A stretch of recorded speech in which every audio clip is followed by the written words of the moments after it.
Hey everyone, welcome to the channel.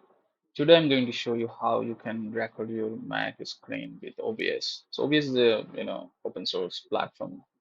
It's free to use and secure. So once you install, you can see I have downloaded and installed the latest version of OBS here. So just download and make sure you just give all of the permission that it asks. Once you have given all of the permissions, you would see this screen when you open the app, right?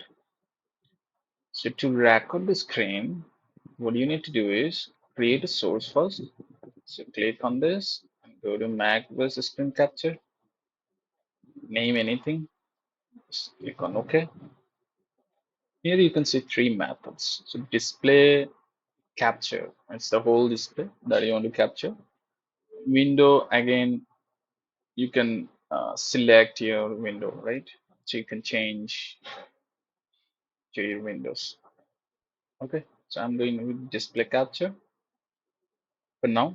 And yeah, there is one more application capture. You can just choose your application.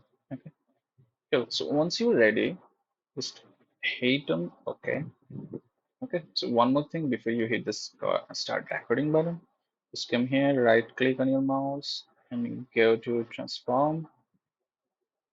Make sure you do fit to screen. Okay, and then just hit the recording. You can see my mic, it's having the sound from my mic. So it's recording my audio. You can see the display as well. So it's just recording the display as well. Just here's this recording. So you can see this is now recording.